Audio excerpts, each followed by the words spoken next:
어버이 주일인데 우리 어르신 되시는 모든 분들 건강하시고 또 자신의 믿음 생활 잘 만들어서 후손들이 그 유산을 물려받을 수 있는 복된 가문들을 만들 수 있기를 또 주님의 이름으로 축원합니다. 한 칼럼에 실린 글의 마지막 결론이 이런 결론이었습니다. 아무튼 두 명의 천재 덕분에 세상이 많이 좋아졌다. 그 칼럼의 맨 마지막 부분의 말이 두 사람의 천재 덕분에 세상이 참 좋아졌다, 이렇게 얘기를 합니다. 이 두 사람의 천재가 누구일까요? 한 사람은 스티브 잡스이고 또 한 사람은 앨런 머스크입니다. 앨런 머스크라고 하는 사람은 영화 아이언맨의 주인공인 토니 스타크의 실제 모델이기도 했다고 합니다. 이 머스크는 전기 자동차를 만드는 테슬라, 또 태양광 에너지를 보급하는 솔라시티, 우주 로켓을 개발하는 스페이스 X라고 하는 세 개의 기업을 동시에 이끌고 있습니다. 이 앨런 머스크는 태어날 때부터 무슨 금수저를 물고 태어난 사람은 아닙니다. 그는 시급 1달러를 받던 남아공의 이민자 출신입니다. 지금은 물론 많이 성공을 했다, 이렇게 얘기를 하죠. 순자산 117억 달러를 가지고 있으니까요. 우리나라 돈으로 한 13조 정도 그 이상 되는 돈을 보유한 거부이니까 성공했다 말할 수 있겠지만, 그가 했던 유명한 말이 있습니다. 이런 말을 했습니다. 실패는 하나의 옵션이다. 만약 당신이 실패하지 않았다면 충분히 혁신적이지 않았다는 뜻이다. 그런 말을 했어요. 실패는 옵션이라는 거죠. 실패하지 않았다면 당신은 혁신적이지 않은 사람이다 라는 겁니다. 어떻습니까? 여러분은 혁신적인 인생을 살고 계십니까? 아니면 실패가 두려워서 그냥 보편적인 그런 삶을 살고 계십니까? 이 말씀을 드리는 이유는 하나님의 자녀는 혁신적인 인생을 살아야 하기 때문에 드리는 말씀입니다. 마태복음 6장을 보면 예수님은 염려에 대한 꽤 긴 가르침을 종합하면서 결론처럼 말씀하고 계십니다. 그 말씀이 그런즉 너희는 먼저 그의 나라와 그의 의를 구하라, 그렇게 말씀하고 계십니다. 하나님은 우리를 살아가실 뿐만 아니라 우리의 필요를 때를 따라 족하게 채워주십니다. 이런 하나님, 하늘 아버지를 의지하면서 우리가 해야 할 일이 뭐냐면 하나님의 나라 그리고 하나님의 의를 추구하며 살라 말씀하시는 것이죠. 예수님의 이 말씀은 우리 인생의 목적에 관해서 말씀하고 계시는 것입니다. 이것이 하나님께서 우리를 창조하시고 구원하신 목적이기도 하고, 그것이 우리를 참으로 행복하게 하는 유일한 길이라고 말씀하고 계시는 거죠. 본문에서 주님은 너희는 먼저 구하라, 이렇게 말씀하고 있어요. 여기 먼저라는 프로톤이라는 이 말은 단지 시간의 순서만이 아니라 의미의 순서까지 포함하고 있습니다. 인생의 목적을 정할 때 시간에 있어서나 의미에 있어서나 다른 것보다도 비교할 수 없이 앞서는 것이 있다는 것이죠. 다른 것과 비교할 수 없을 만큼 앞서는, 먼저 해야 할 것이 있는데 그것이 뭐냐면 하나님의 나라, 하나님의 의를 추구하는 삶이라는 것입니다. 먼저라는 단어가 성도의 인생에서 가장 중요한 목표가 이 땅에서 이루어질 하나님의 통치, 하나님의 의를 이루기 위해서 살아가야 하는 것이라고 말씀하고 계시는 것입니다. 이 구하라라는 말씀이 있죠. 구하라는 제테이테라는 이 말은 명령어입니다. 명령이죠. 이 제테이테라는 이 구하라는 말은 추구하라, 이루려고 애를 써라, 그리고 실현되기를 간절히 바라라, 이런 뜻을 가지고 있어요. 목적을 이룰 때까지, 이 목적을 이룰 때까지 포기하지 말고 끊임없이 애써 추구하는 인생을 살라라는 것입니다. 예수 그리스도를 믿고 구원받음으로 이미 하나님의 나라, 하나님의 의가 우리 안에 임했으니 계속해서 그 나라와 그 의를 추구하며 살아야 한다는 것입니다. 실제로 하나님의 은혜의 통치를 경험하면서 그것을 삶 속에서 계속 추구하는 것, 이런 것이 바로 성도에게 주어진 소명이다라는 것을 강조해서 말씀하고 계시는 거예요. 주님은 우리에게 이 모든 것을 더하여 주시겠다고 하는 말씀을 우리는 믿습니다. 주님께서 더하여 주실 줄로 압니다. 그러면서 하나님 주신 소명, 그 무엇보다도 먼저 하나님의 나라, 하나님의 의를 추구하며 사는 것이라는 거죠. 그러면 하나하나씩 우리가 살펴보자고요. 그럼 나라가 뭡니까? 하나님의 나라. 이 세상 나라는 하나님 나라에 실패한 모형이 아닙니까? 하나님의 나라를 구한다. 무엇을 의미하는 것일까요? 플라톤은 국가론이라는 책에서 이상적인 국가란 철학자인 통치자, 그리고 수호자, 또 생산에 종사하는 일반 백성들로 이루어져서 법과 제도로서 각 구성원들의 욕구가 정화되는 나라, 이상적인 나라라는 거죠. 이런 나라가 정의가 구현되는 나라고 모든 백성이 행복할 수 있는 나라다, 이렇게 얘기를 했어요. 아리스토텔레스도 정치학이라는 책에서 그 이상적인 국가는 법과 정의를 통해서 최고선을 실현하기 위한 공동체다, 이런 말을 했습니다. 국가란 정치적인 결사체로서 백성이 자급자족할 수 있는 경제적 기반과 선한 삶이 보장돼야 한다, 이런 얘기를 했습니다. 서양에서는 로마 시대의 시세로로부터 시작해서 르네상스 이후에 토마스 모어라든지 토마스 홉스라든지 또 공산주의자 칼 마르크스라든지 프리드리 엥겔스라든지 이런 사람들이 나라에 대해서, 국가에 대해서 얘기를 했고, 또 동양에서도 그 노자라든가 묵자라든가 공자라는 사람, 또 우리나라에서는 이황이 또 이렇게 나라에 대해서 또 얘기한 바가 있어요. 동서양의 많은 사람들이 국가가 무엇이고 국가는 어떻게 이루어져야 할 것인가 하는 것을 연구하고 제시하기도 했습니다. 이런 모든 학문적인 연구는 한결같이 어떤 나라가 좋은 나라냐, 어떤 나라를 만들어야 되느냐, 이렇게 다 연구를 했던 거죠. 실제로 국가라고 하는 것은 어떤 면에서는 질서를 가진 유기체라고 말할 수가 있어요. 그 질서의 맨 꼭대기에는 통치자가 있죠. 통치자가 있습니다. 동북아 사상사에서 보면 참 중요하게 여기는 것이 제왕학입니다. 왕에 대한 학문이죠. 이 제왕학을 치열하게 연구하고 가르쳤던 것도 결국은 모든 백성이 행복한 삶을 누릴 수 있도록 하기 위해서는 그 최고 통치자가 얼마나 중요한가 하는 것을 알았기 때문에 이 맨 위의 통치자에 대한 연구가 굉장히 활발하게, 그리고 또 아주 집요하게 진행이 되어졌던 거죠. 하나님의 나라와 세상 나라, 하나님의 나라와 세상 나라, 모두 질서를 가지고 있습니다. 그런데 이 두 나라는 서로 전혀 다른 질서를 가지고 있어요. 세상 나라가 가지고 있는 질서가 있고 하나님의 나라가 가지고 있는 질서가 있습니다. 그림을 좀 한번 보여주시죠. 심사숙고하면서 제가 만든 볼품도 없고 그런 그림이긴 한데 잘 보이실런지 모르겠습니다. 세상 나라 해놓고 동그라미 그 안에 나가 이제 들어가 있어요. 나라는 글자가 들어가 있어서 하나하나 이렇게 제가 만들어 본 거예요. 그냥 이 세상 나라와 하나님의 나라를 이렇게 좀 잘 구분을 하기 위해서 좀 이렇게 좀 만들어 본 그림인데, 한번 여러분 그 그림 계속 띄워놓으시고요. 한번 좀 가만히 생각을 해보시면 좋겠습니다.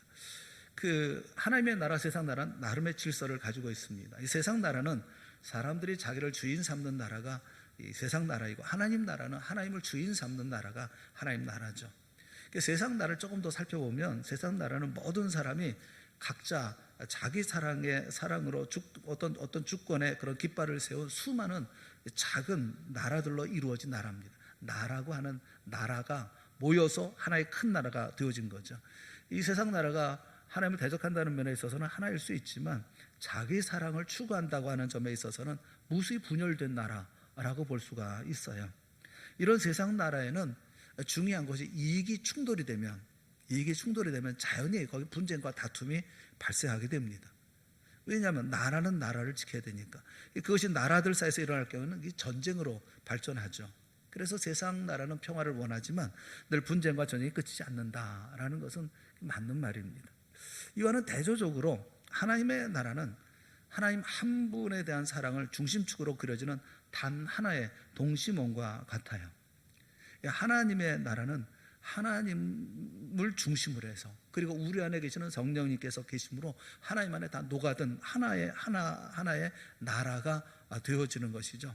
하나님 나라의 완전성이라고 하는 것은 하나님의 최고의 통치자시라는 데 있습니다. 선하시고 전능하시고 무한히 완전하신 하나님이시기 때문에 하나님이 다스리는 나라는 완전한 나라입니다. 이 교회는 하나님 주신 진리와 성령의 힘으로 수많은 자기 사랑의 동심원, 이 모든 동심원을 버리고, 이 원을 버리고 단 하나인 하나님 사랑의 동심원으로 들어온 사람들의 모임이 교회인 것이죠. 성경은 그래서 본질적으로 이 하나님 나라의 확장이라고 말할 수가 있습니다. 이제는 지워도 되겠습니다. 그림을.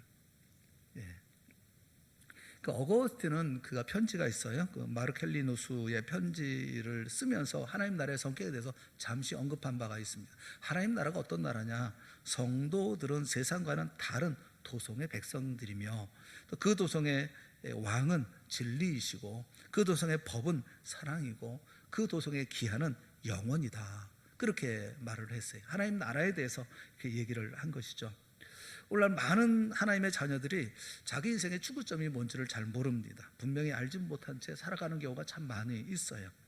예수 그리스도를 믿는다는 것이 무엇을 의미하는지 모른다거나 아니면 아주 부분적으로만 알고 있기 때문에 하나님의 자녀이면서도 내가 어디에 속해 있는 사람인지, 어느 백성인지, 어떻게 살아야 되는지 알지 못해도 세상 방식으로 살면서 그저 자기 나라를 구축하는 데 애를 쓰고 노력하고 있거든요. 자기 만족을 위해서 삶을 살아가고 있거든요. 이 하나님의 나라에 대해서 조금 더 생각을 해봐야 되겠습니다.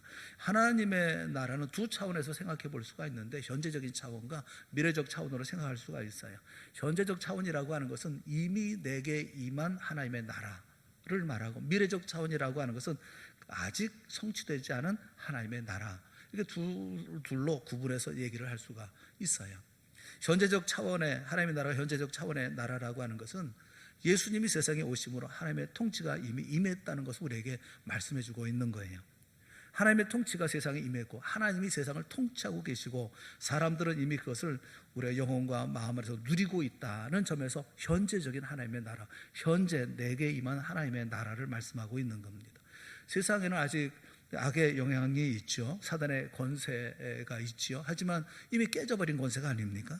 예수님이 능력으로 귀신을 쫓아내시고 기적을 행하심으로 이런 사실을 입증하셨어요. 누가복음 11장 20절 말씀해 보면, 그러나 내가 만일 하나님의 손을 힘입어 귀신을 쫓아낸다면 하나님의 나라가 이미 너에게 임하였느니라 라고 증명을 하셨어요. 인류의 조상이 범죄에서 타락함으로 하나님이 다스리던 세상에 악한 죄의 세력이 침범해 들어왔습니다. 하지만 하나님은 구원의 은총을 베풀어 주셨죠. 그러니까 구원자이신 메시아를 약속하셨어요. 때가 되면 여자의 후손이 와서 사단의 통치가 끝날 것을 말씀하셨습니다. 창세기 3장 15절은 원복음이라고 그래요. 그 말씀에 보면 내가 너로, 나는 하나님이죠. 너는 누굽니까? 사단인 뱀이죠. 내가 너로 여자와 원수가 되게 하고 내 후손도 여자의 후손과 원수가 되게 하리니 여자의 후손은 내 머리를 상하게 할 것이요 너는 그의 발꿈치를 상하게 할 것이니라. 여기 여자의 후손은 메시아 예수 그리스도를 말씀하잖아요. 메시아가 오시기 전에는 구약시대는 제사 제도를 주십니다. 제사를 지낼 수 있도록 하죠. 그래서 제한적이긴 하지만 하나님과 교제할 수 있는 길을 열어주셨어요. 그런데 하나님이 약속하신 때가 이르렀을 때 예수님이 여자의 몸에서 태어나셨습니다. 예수님이 세상에 오셨어요. 그래서 이 땅을 지배하던 악의 세력은 완전히 다 꺾여버리고 말았습니다. 사단의 나라가 파괴됐어요. 하나님의 나라가 임했습니다. 생명이신 예수님이 세상에 오심으로 사망을 이기셨고, 빛으로 오신 예수님께서 오심으로 어둠 가운데 있는 자들에게 이 빛이 비춰주었습니다. 예수님께서 공생애를 시작하시면서 하셨던 첫 번째 선포가 뭡니까? 하나님 나라가 가까웠으니 회개하고 복음을 믿으라 라는 선포였어요. 예수님 이후로 천국 복음을 가르치시면서 모든 병든 자들을 고쳐주셨고 또 모든 약한 자들을 고쳐주셨습니다. 죽은 자를 살리셨고 풍랑이 있는 바다를 잔잔하게 하셨습니다. 그리고 사단의 세력에 얽매인 자들을 풀어주셨습니다. 그래서 이 땅에 하나님의 나라가 능력으로 임했음을 보여주셨죠.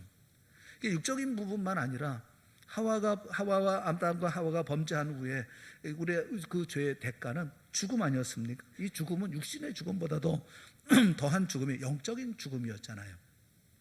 하나님과의 생명적인 관계가 끊어진 것이었습니다. 이것은 하나님으로부터 오는 모든 사랑과 은혜, 모든 교제에서 끊어진 것을 말하는 거죠. 영적인 죽음이나 하나님과의 모든 관계에 끊어진 단절을 말하는 거죠. 더 이상 영적인 교제를 누릴 수도 없고 더 이상 아무런 혜택도 누릴 수가 없고 더 이상 아무것도 받을 수가 없는 그런 상태, 이게 영적인 죽음이거든요. 그런데 하나님의 아들 예수 그리스도가, 예수를 믿는 자에게 영생이 있다 그렇게 말씀하셔요. 여기 영생이라는 말이 뭐냐면 하나님과 교제하고 하늘의 자원, 하늘에서 주시는 놀라운 은혜, 영적인 은혜, 그 다음에 지상 자원, 우리에게 주어지는 모든, 우리에게 드는 일용할 모든 걸 주시는 그런 자원을 공급받으며 사는, 그 하나님과 교제하며 살아가는, 이게 하나님 나라의 관계라는 것을 말씀해 주고 있어요. 이런 지원과 이런 은혜와 이런 사랑으로 성도는 죄와 싸워 이기고 신령한 기쁨을 누리며 살아갑니다. 하나님의 나라는 이렇게 하나님과 교제하고 하나님께서 주시는 놀라운 것으로 받아 누리며 이러면서 살아가는 나라가 바로 하나님의 나라인 거예요. 그래서 하나님의 통치는 항상 거기에는 행복이 있습니다. 기쁨이 있습니다. 만족이 있습니다. 안식이 있어요.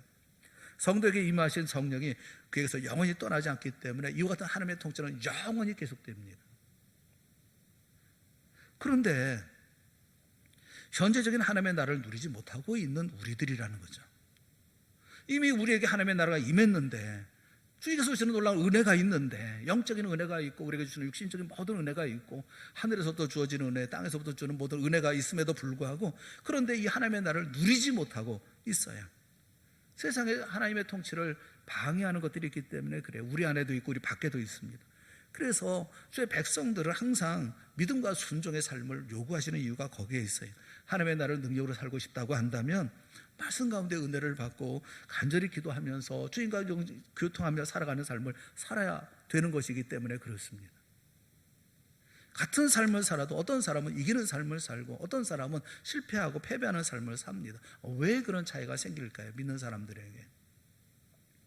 제가 신학교를 다닐 때 성경을 읽다가 굉장히 충격받은 말씀이 있어요. 성경을 읽으면서 충격을 받았어요. 그 말씀을 보면서 많이 눈물을 흘렸던, 그런 눈물을 쏟았던 그런 말씀이 있어요.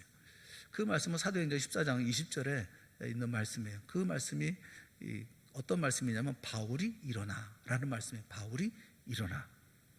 바울이 일어나는 게 바울이 일어났다는 게 대단하게 충격적인 말씀이냐라고 생각할 수 있을지 모르지만, 상황을 보면 사도 바울이 루스드라를 갑니다. 루스드라에 말씀을 전하기 위해서 갑니다. 거기서 발을 쓰지 못하는 사람을 만나요. 남에서부터 걸어본 적이 없는 사람이었습니다. 그래서 그를 향해서 네 발로 바로 일어서라 라고 명령을 해요. 그러자 그가 일어섭니다. 한 번도 걸어본 적이 없는 사람이 걷습니다. 놀라운 역사가 있잖아요. 그 루스드라에 있는 모든 시민들이 다 와가지고 마치 자신들의 신인 것처럼 섬기려고 할 때 그걸 뜯어 말리죠. 그거 아니다, 나는 사람이다, 너희가 똑같은 성질의 사람이다. 이렇게 해서 참 하나님의 놀라운 권능 과 하나님의 역사가 나타나는 이런 복음의 증거의 놀라운 역사가 있어요. 그런데 거기서 끝나지 않습니다. 바울을 죽이려고 하는 세력들이 있습니다. 그 안디옥에서, 비시디 안디옥에서부터 이고니아에서부터 그 유대인들이 찾아옵니다. 그들이 다 귀 앞에서, 그래서 그 사도 바울을 향해서 돌을 던져서 사도 바울을 거의 죽게 만들어요. 말씀에 보면 돌을 던져서, 그래서 돌로 쳐서 사도 바울이 죽은 줄 알고, 다른 사람이 아니라 그 사람들이 죽었는지 확인을 하고 죽었다라고 생각돼서 그 사도 바울의 그 육체를 들고서 성문 밖에 나가서 버렸다고 말씀을 하고 있거든요. 그런데 버렸는데 사도행전 14장 20절에 보면 바울이 일어나, 그렇게 말씀을 하고 있거든요. 그게 충격이었어요. 어떻게 일어날 수가 있었을까? 거의 죽었어요. 확인해 보니까 죽었다고 생각해서 버린 거예요. 그런데 사도 바울이 일어납니다. 일어나는 것도 놀라운 일인데, 그 다음에 어떤 일이 벌어지느냐 하면, 일어나서 다시 루스드라로 들어갑니다. 사도 바울이 루스드라로 다시 들어가서 그 다음 날 아침에 더베로 출발합니다. 왜 출발합니까? 복음을 전하기 위해서 갑니다. 여러분, 저는 보면서 이 말씀을 보면서 충격을 받았던 게, 지금 사도 바울에게 필요한 것은 치료입니다. 휴식입니다. 그리고 잠시 머무르면서 자신을 추스릴 시간이 필요합니다. 그런데 그 다음날 아침에 일찍 일어남도 기적 같은 일이지만, 그 다음날 치료도 하지 않냐고 대충 치료를 하는 둥 마는 둥 그 다음날 더베를 향해서 출발합니다. 루스드라에서 더베까지 140km입니다. 140km는 닷새 길입니다. 닷새를 가야 합니다. 그런데 절룩이면서 가는 이 바울의 뒷모습을 이렇게 바라보는 듯한 그런 마음을 가지고 바울을 보니까 놀라운 거예요. 어떻게 이렇게 살 수가 있을까? 그런 생각이 드는 거예요. 바울은 원망이 없어요. 불평이 없어요. 내가 맞았으니까 어떻게 이럴 수가 있습니까? 주의 일을 위해서 그렇게 말씀을 전하며 살았는데 어떻게 나한테 이런 일이 있을 수가 있습니까? 라는 원망도 없고 불평도 없어요. 그리고 더베를 향해서 갑니다. 더베에서 말씀을 전합니다. 저는 그때야말로 이 루스드라에서부터 그 더베에서부터 이 바울의 고향이 멀지 않습니다. 바울의 고향은 한 200km 정도 떨어진 곳에 다소라고 하는 이 바울의 고향이 있어요. 그렇다면 고향에 돌아가서 잠시 쉬었다가 와야 되지 않을까 싶은데 고향도 안 갑니다. 그럼 왔던 길을 다시 되짚어 돌아갑니다. 여러분, 어떻게 이럴 수가 있을까요? 저는 보면서 근데 이제 목회자로서 이제 이 신학교를 다니면서 목회를 해야 되는데, 이게 목회자가 걸어야 할 길인가 보다. 참고 또 참고 참아야 되겠구나. 참으면서 가야 되는 길인가 보다. 뭐 죽어도 참아야 되겠구나. 이런 생각을 했는데, 말씀을 가만히 보면 참고 간 게 아니에요. 사도 바울은 기뻐하며 갑니다. 기쁨으로 기뻐하면서 갑니다. 절룩절룩거리면서도 기뻐하며 참소하며 아마 가지 않았을까, 그런 생각을 해요. 기쁨으로 가서 말씀을 전합니다. 자신의 몸을 돌아보지 않고 살아갑니다. 왜 그럴 수가 있었을까요? 어떻게 그럴 수가 있었을까요? 그런 하나님의 나라의 백성이기 때문에 그렇습니다. 하나님께서 주시는 은혜가 있기 때문에 그렇습니다. 하나님의 도우심이 있기 때문에 그렇습니다. 사람들은 다 죽은 것처럼 보여진다 할지라도 주의 놀라운 능력의 역사가 그를 일어나게 하시고, 그리고 그로 하여금 다시 걸어갈 수 있는 힘을 허락하시고, 더 배워서 말씀을 전할 수 있는 힘을 주시는 거죠. 사도 바울은 확신을 가지고 능력을 받으면서 그 일을 감당했던 것이 아니겠습니까? 이게 어떻게 사도 바울만의 일입니까? 우리 가운데도 그런 일이 많이 있잖아요. 힘들고 어려운 가운데 주 앞에 엎드려 기도하다 보면 주님을 가까이 만날 때가 있고, 그러면 나도 모르는 사이에 주님께서 주님을 향해서 나아갈 수 있게 하시고 나에게 주시는 힘이 있고, 나도 모르는 사이에 이렇게 기도하는 동안에 내 마음속에 평안이 밀려오고 내 마음은 잔잔해지고 또 현실의 모든 걸 이길 수 있는 힘이 생겨나고, 상황이 바뀐 것이 아님에도 불구하고 그런 일이 있잖아요. 왜 그렇습니까? 우리는 천국 백성이기 때문에 그런 거예요. 하나님 나라의 현재적인 축복을 누리며 살아가는 사람들이기 때문에 그런 거예요. 사랑하는 여러분, 이 하나님의 나라에 현재적으로 주어지는 놀라운 통치, 하나님의 통치를 받으며 그 가운데 주시는 은혜를 누리며 살아가는 우리 모두가 다 되어질 수 있기를 주님의 이름으로 축원합니다. 이기십시오. 하나님의 백성이 진다는 게 말이 됩니까? 우리는 주 안에 있습니다. 우리는 하나님의 백성입니다. 하나님 나라의 백성입니다. 그 백성이 주님께서 현재적으로 내게 주시는 그 통치 가운데 우리에게 주시는 힘이 있기에 우리는 이길 수가 있는 거예요. 이게 현재적인 통치라는 거예요.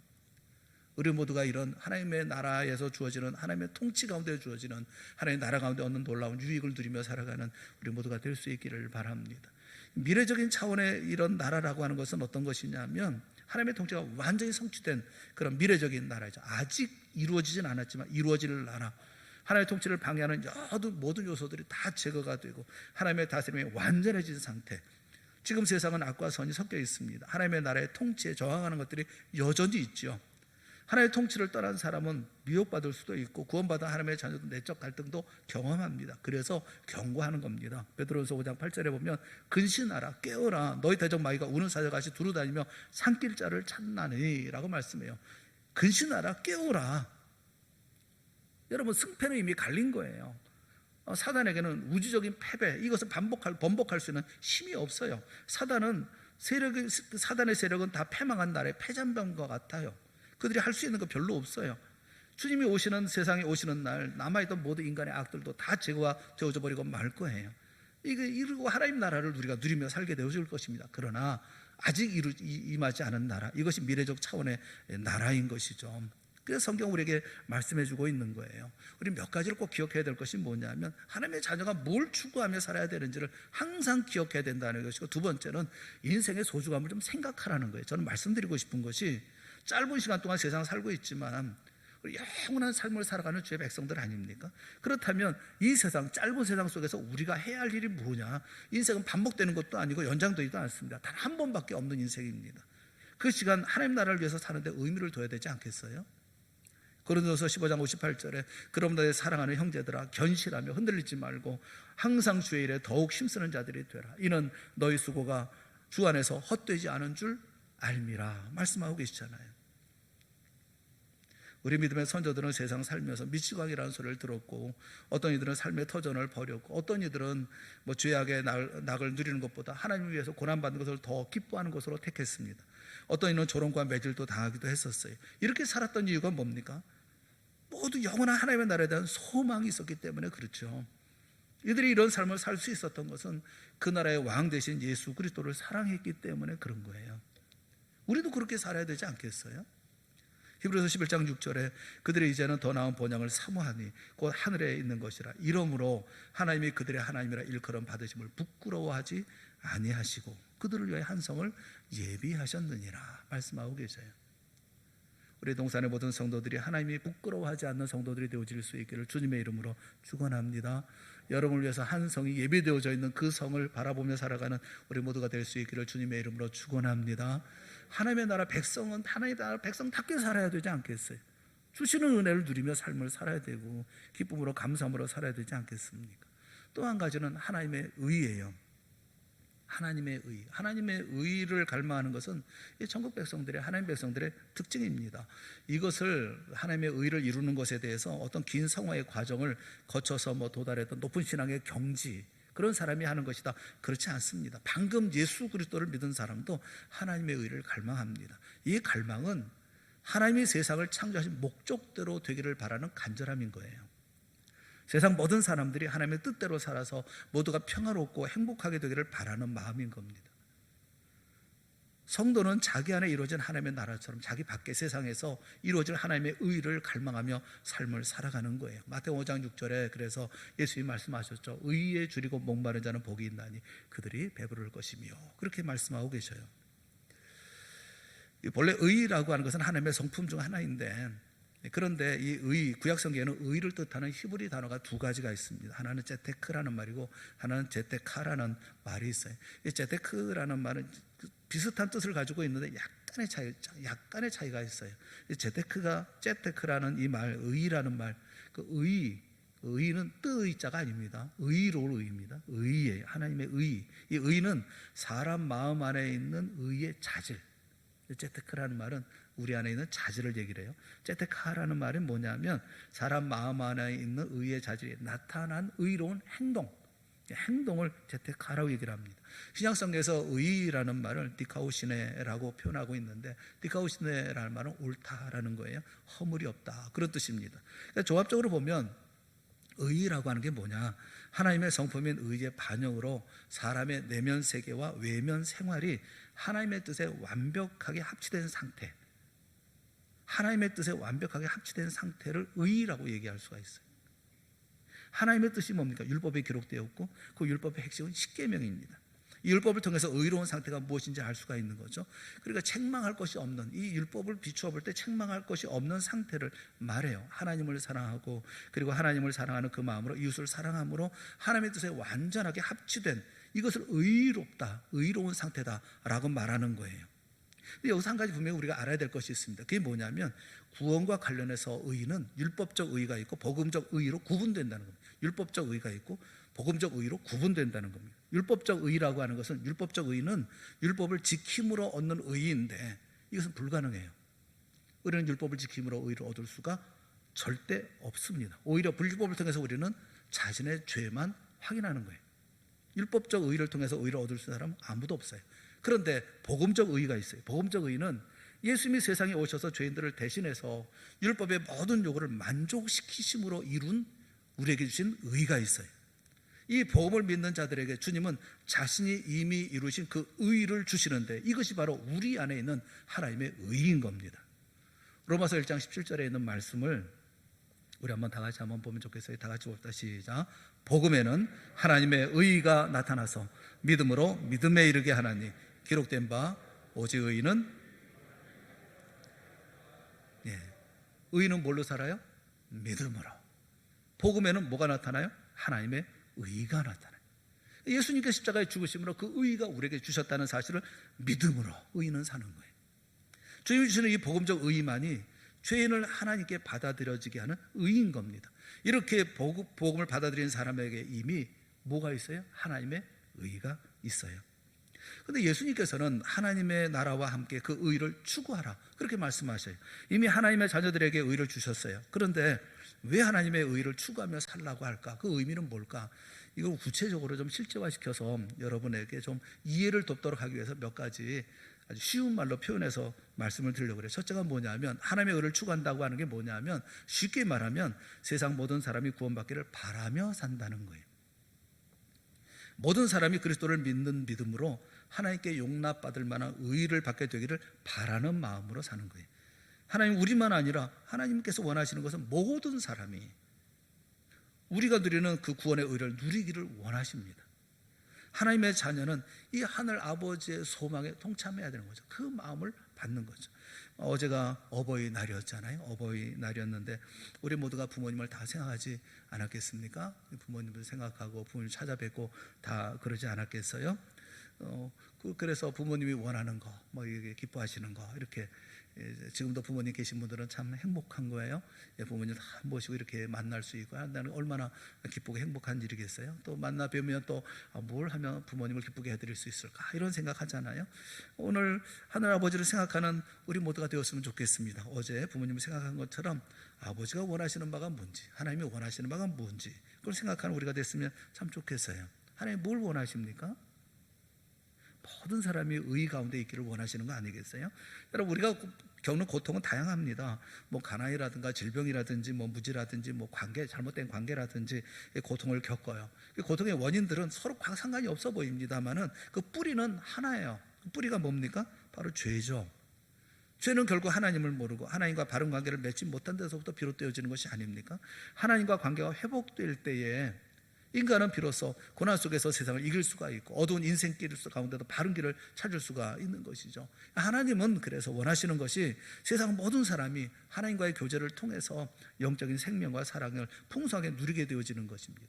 요한복음 10장 10절에 보면 예수님께서 그래 말씀하셨죠. 도둑이 오는 것은 도둑질하고 죽이고 멸망시키려는 것뿐이요, 내가 온 것은 양으로 생명을 얻게 하고 더 풍성히 얻게 하려는 것이라 라고 말씀하죠. 이 일을 위해서 하나님의 자녀는 복음을 전해야 되는 거죠. 하나님의 의를 추구한다는 게 뭡니까? 세상 모든 사람이 하나님의 의를 덧입어서 참 사람답게 살게 하는 소망을 가지고 살아야 된다. 복음을 전해서 모든 사람이 다 아버지의 마음, 아버지가 원하시는 이 의 가운데 들어올 수 있도록 하게 하는 거, 이게 바로 우리가 의를 추구하는 삶이다. 첫째. 두 번째는 뭐냐면, 하나님의 의를 추구해야 한다는 것은 하나님의 뜻대로, 내가 하나님의 뜻대로 살기를 원한다는 거예요. 우리의 정체성은 하늘에 있기 때문에 하나님이 창조하신 목적을 따라 살기를 갈망하며 살아갑니다. 그래서 하나님의 뜻을 거스르는 세상에 저항하고요, 하나님이 만드신 모든 피조물을 하나님이 의도하신 대로 돌려놓으려고 애를 쓰는 거예요. 예수님이 우리에게 가르쳐주신 기도가 뭡니까? 마태복음 6장 10절에 보면 우리에게 가르쳐주신 기도가, 제자들에게 가르쳐주신 기도가 있죠. 그 가운데 이렇게 기도하죠. 뜻이 하늘에서 이루어진 것 같이 땅에서도 이루어지다. 하늘에서 이루어진 것처럼 땅에서도. 이것이 주님이 원하시는 바예요. 우리도 함께 원하는 것이죠. 이런 간절한 바람을 갖고 있는 사람은 삶을 통해서 나타나죠.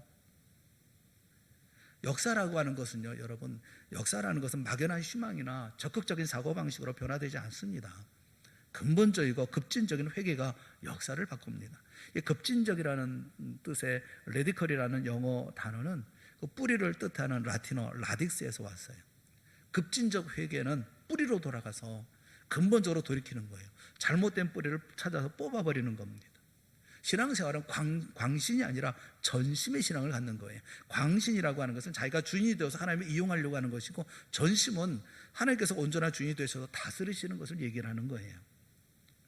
고린도서 3장에 보면 바울은 금, 은, 보석, 나무, 풀, 짚을 비유로 들어서 심판대에서 상을 나눠줄 때 평가의 기준에 대해서 알려주고 있습니다. 그날에 그러니까 그리스도의 심판대 앞에 서는 날에 불이 우리가 지은 건축물의 품질을 시험한다는 겁니다. 어떤 것이 불에 타 없어질까요? 나무는 탑니다. 풀은 탑니다. 짚은 탑니다. 금은 타지 않습니다. 은은 타지 않습니다. 보석은 타지 않습니다. 금과 은과 보석은 심판날에 타지 않습니다. 불이 사르질 못합니다. 그러나 나무와 짚과 풀은 다 불에 타버리고 없어져 버리고 말 거예요. 어떤 인생을 여러분 사시겠어요? 마틴 루터가 그런 얘기를 했어요. 천국에 갈 때 세 가지 사실 때문에 나는 놀랄 것이다. 첫째, 예상하지 못했던 사람들을 만나기 때문에. 두 번째, 만나리라 기대했지만 그렇지 못한 사람들 때문에. 셋째, 자기 자신이 거기 있다는 사실 때문에 나는 놀랄 것이다. 그런 얘기를 했어요. 루터의 말을 조금 바꿔봐서 이렇게 얘기할 수 있죠. 우리도 그리스도의 심판대 앞에 서면 3번 놀랄 거예요. 첫째, 예상외로 상을 많이 받는 사람 때문에. 저 사람이 이렇게 상을 많이 받지? 그것 때문에 아마 우리는 깜짝 놀랄 거예요. 두 번째, 상을 받을 줄 알았는데 그저 불 가운데서 간신히 구원받은 사람 때문에. 저 사람은 상을 많이 받을 것 같은데 저 사람은 그냥 간신히 천국에 겨우 구원받았네? 이런 사람 때문에. 셋째, 내가 상을 받는다는 사실 때문에 아마 우리는 놀라지 않을까, 그런 생각을 해요. 사랑하는 여러분, 하나님의 자녀는 세상 사람과 똑같이 살아서는 안 됩니다. 살 수도 없습니다. 우리는 우리 주님이 걸으셨던 길을 따라가고 그 때문에 세상으로부터 예수님처럼 미움도 받아요. 세상 사람들과 생각이 다르고 사랑하는 대상이 다르기 때문에 그렇습니다. 예수님이 세상에 계시면서 우리에게 가르쳐 주신 가장 큰 가르침은 하나님의 자녀로 산다는 것이 무엇인지를 보여주신 거예요. 어떻게 하나님을 사랑해야 하는지, 어떻게 이웃을 내 몸과 같이 사랑하는지 주님께서 보여주셨어요. 주님이 이루고자 하시는 나라는 의라는 이름 아래 폭력과 보복으로 이루어지는 나라도 아니고 사랑이라는 이름 아래 불의와 악이 용납되는 나라가 아닙니다. 오직 하나님의 사랑과 의로 이루어지는 그런 나라인 거예요. 이를 위해서 박해받는 거 두려워할 이유가 있겠습니까? 사랑하는 여러분, 우리 자신을 다시 돌아보는 이 시간이 되어질 수 있기를 바랍니다. 우리는 하나님의 의 때문에 고난을 받고 있습니까?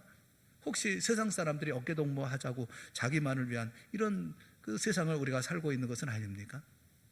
우리 주님은 우리 때문에 세상이 지금보다 더 의로워지기를 원합니다. 모든 사람이 복음을 받고 구원받기를 원하십니다. 또 구원받은 우리가 그리스도를 아는 지식에서 자라나서 구원의 의를 삶을 통해서 세상에 알리기를 원하십니다. 디모데전서 2장 4절에 보면 하나님은 모든 사람이 구원을 받으며 진리를 아는 데 이르기를 원하시느니라 라고 말씀하고 계셔요. 그런 삶을 살도록 하기 위해서 주님은 하늘에 속한 자원 그리고 땅에 속한 자원을 우리에게 주시는 거예요. 하늘에 속한 자원을 우리에게 주시고 땅에 속한 자원을 우리에게 주셔서 그래서 이것으로 세상에서 하나님의 의를 이루는데 임하자며 살게 하시는 것입니다. 하나님을 사랑하는 마음으로 세상이라는 편지지에 시간이라는 먹물로 연애 편지를 써내려가는 것입니다. 예수 그리스도의 땀과 눈물과 피를 본받아서 매일이 마지막 편지인 것처럼 써내려가는 사랑의 편지, 그것이 바로 성도의 일생인 거죠. 사랑하는 여러분, 교회는 하나님 나라가 어떤지를 보여주는 공동체입니다. 교회에서 맛보는 기쁨, 교회에서 맛보는 즐거움, 교회에서 맛보는 은혜, 교회에서 맛보는 행복, 이 모든 것은 하나님 나라의 편리함과 같아요. 작은 부분들과 같아요. 세상의 미래는요, 그리스도인의 숫자가 달려있지 않습니다. 그리스도인의 숫자가 아니라 교회의 순수함에 달려 있습니다. 세상의 미래는 성도들이 얼마나 순결한 사랑으로 가득한지에 달려 있습니다. 우리가 얼마나 하나님 나라의 백성으로 삶을 살고 있는지, 우리가 얼마나 하나님의 의를 이루며 삶을 살고 있는지에 달려 있습니다. 우리는 하나님의 나라와 하나님의 의를 추구하도록 부름을 받았어요. 우리 동산의 모든 성도들이 하나님의 나라를 이루고 또 하나님의 나라 가운데서 삶을 살아가는 용매하고 씩씩하지만 이곳 승리하는 믿음의 역사가 우리 가운데 있기를 바랍니다. 하나님의 의를 이루어 나아가는, 주님께서 원하시는 바를 이루어 나아가며 내가 또 하나님의 의를 이루어 나아가는 복음적인 의의 그런 하나님의 증인으로서, 하나님 앞에서의 증인으로서의 삶을 살아가는 우리가 될 수 있기를 바랍니다. 이 소명을 따라서 힘써 살아서 정말 진정한 참된 행복에 도달할 수 있는 우리 모두가 될 수 있기를 바랍니다. 하나님께서 우리에게 말씀하고 계시고 우리 주님께서 덧입혀서 우리가 강조해서 말씀하고 계시는 것처럼, 그렇죠. 너희는 먼저 그의 나라와 그의 의를 구하라. 그리하면 이 모든 것을 너에게 더하시리라. 이것이 바로 여러분의 말씀이고 우리 동산교회의 말씀이고 이 세상에 주어지는 하나님의 교회에 주어진 말씀인 줄로 믿습니다. 이 역사를 이루어 나가는 우리 모두가 다 되어지고 힘내고 용기 내어서 하나님의 나라, 하나님의 의를 이루어 나가는 우리 모두가 될 수 있기를 주님의 이름으로 축원합니다.